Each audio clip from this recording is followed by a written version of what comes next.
So we already did the other sections in class Friday, but we did not do this. So you'll see at the bottom of the first page here for 6.7, this is the formula. You do not have to memorize this, so woohoo, good news for you. You will be given to you, as well as even on the EOC, when you take it at the end of the year, this is on the reference sheet. So you don't have to know it like by memory. That would be a lot. But you have to be able to know how to use it, okay? So it's arithmetic, which is why you see A. So this is for if it's adding or subtracting. The N stands for the term number. And then there's a couple other parts to this. D stands for the common difference. We did this last week. Hopefully that's not a shock to you. And then A1, it's arithmetic 1. So what that means is it's the first term, click it right, first term in the arithmetic sequence, okay? So here's your first example. Write an equation for the nth term of the arithmetic sequence 14, 11, 8, and 5. Can you please discuss at your table what's the pattern? Let's see. Kate, what's the pattern? Yep, it is subtracting 3. Okay, so that means that your common difference is -3. Okay, that's one part that you need. The other thing that you need is the first term. So look at this sequence, 14, 11, 8, and 5. What was my first term? 14. So A1 is 14. My first term is 14. It subtracts 3 every time. That's all we've said. So now we're going to use this formula here to write an equation in terms of n. So a n. To find any number in the sequence, you have to write this part for me. This matters, not just the final answer, okay? A-N is equal to, we're just following the formula, A1, what's my first term? 14 plus the common difference, which it's negative, right? So I'm just going to do -3. So if I start at 14, then I subtract 3, we're looking at this formula, n minus 1 times. And you leave it like that. So that's your formula. It's going to ask for this on Math Excel today. You will literally type that in with the n's. Okay, now we're actually going to solve it. It says find A50. So we plug in 50 for n. I would do 14 minus 3, and then it's 50 minus 1. We're trying to figure out, instead of like writing out this sequence 50 times, which would be super obnoxious, like keeping the pattern going, you're going to use this formula instead. So let's simplify that. What's 50 minus 1? 49. So to find the 50th term, it is 14 minus 3, not 50 times, but 49 times. And now you should have a calculator. You need to type this in your calculator. 14 minus 3 times 49. Please type it in yourself so you actually get the number. So the 50th term in the sequence, if you were to continue this on and do it the long, obnoxious way, it would be -133. But you have this awesome formula that lets you do it a lot faster. So that's your answer. You would say A50 is -133. That's what we're doing today. Okay, next one, write an equation for the nth term of a sequence 8, 16, 24, 32, and then we'll find the 25th term. Can you please talk at your table? What's the pattern? What's the first term? 8, 16, 24, 32. This is arithmetic. It should be. What is it doing? Is adding 8. So that means that your common difference, because it's adding 8, your common difference is 8, positive 8. And what's my first term? It is also 8 by coincidence. Okay. So now we're going to write that little equation. The arithmetic sequence in terms of n. It starts at 8, a1. So I'm following this equation up here. a1 plus the common difference, d, what is that? 8. And then in parentheses, you will literally put n minus 1. So again, if you're like, I don't understand where she's getting any of this, it's this equation up here. I'm just following exactly what it says. Okay, now you plug it in. We're doing the 25th term, so put 25 in for n. I would do 8 plus 8, but I'm not going to multiply by 25. What am I going to multiply by? 24, because it's 25 minus 1. So what it's saying is if you start at 8 and you add 8 24 more times, you would get what you want. But we're going to do the short way, so type this in your calculator, and then you should know what the 25th term is. I don't remember what it is. Perfect.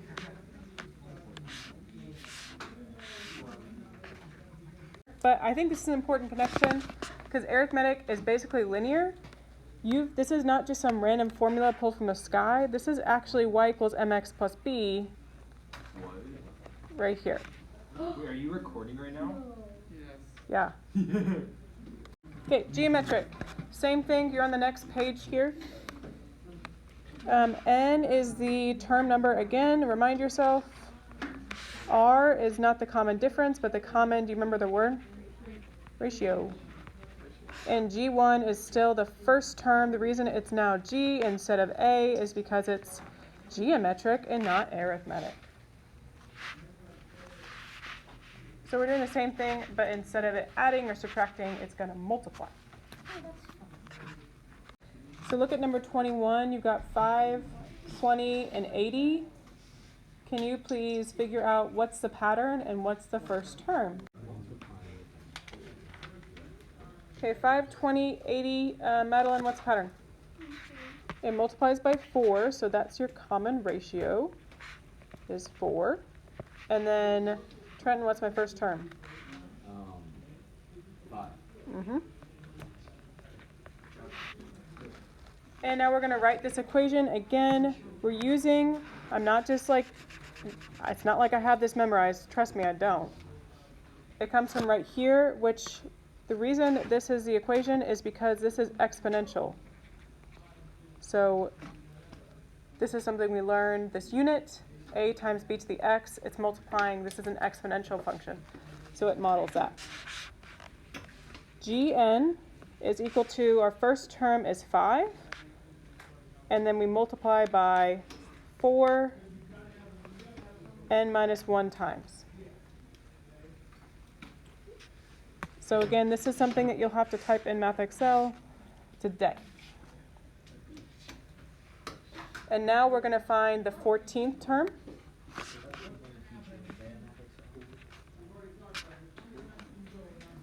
So we do 5 times 4, but we're doing n minus 1, so what power do I raise it to? 13, because it's 14 minus 1, which is 13. Okay, it's going to be a really big number. Go ahead and type in your calculator, 5 times 4 raised to the 13th power. The 14th term is a really big number. 335,544,320. Imagine how annoying it would be to have to write this all out. The nice part is you don't have to. You can do it with the formula. Okay, last one, like this. Write an equation at the end term, the sequence. Okay, this one's kind of tricky. You got some bigger numbers. Can you please figure out the pattern with your table? Go. Okay, this is dividing by how much? It's dividing by -4 because it goes negative, positive, negative, positive. Okay.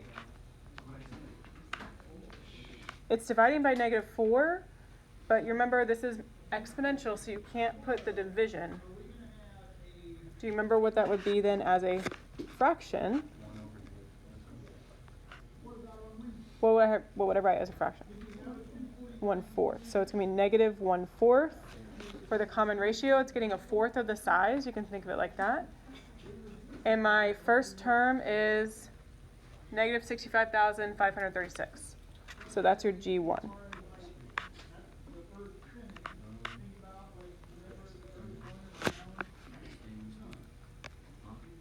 Okay. Let's write our equation.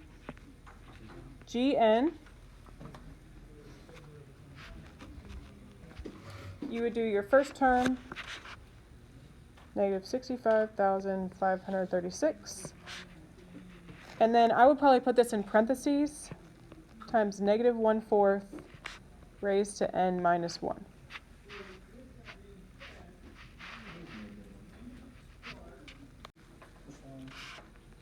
So now you plug in 9 for n. So it's going to be negative 1/4 raised to what power? 8. 9 minus 1. A reminder, when you go to your calculator, please make sure that you put the 1/4 in parentheses, and you do have a fraction button you can use. It's the one that says A, B/C. Type it in correctly, and you should get actually a very nice number.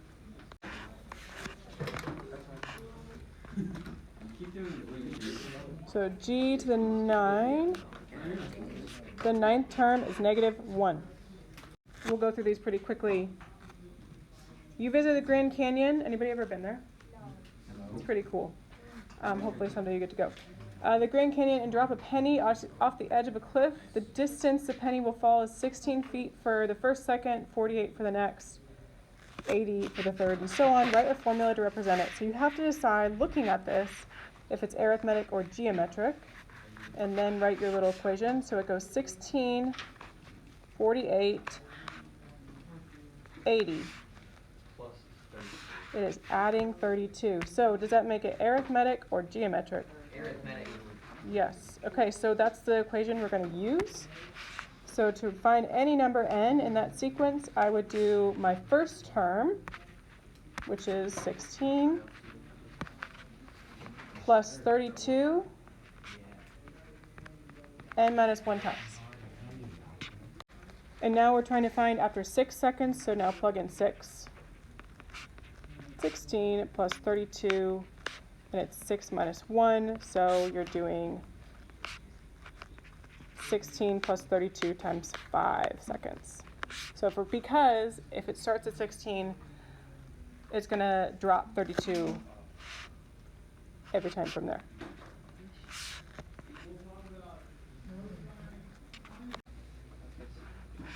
So it will have traveled 176, give me units, feet.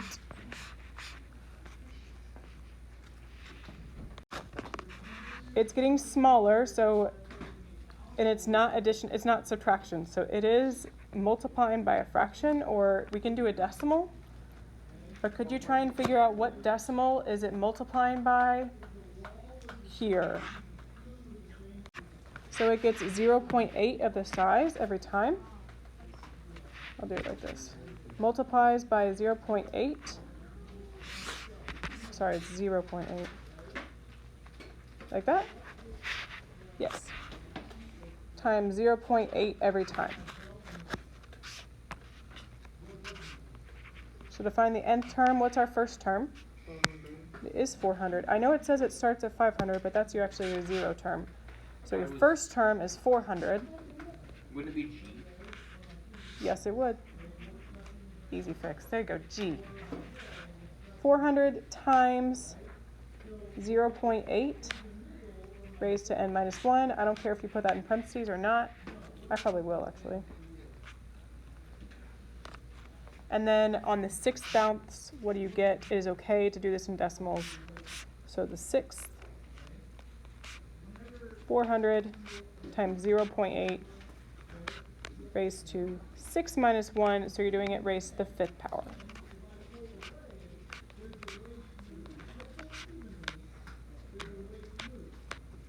Go ahead and type that in for me, and you should probably get a decimal. So So after 6 seconds, it's at 131.072 meters.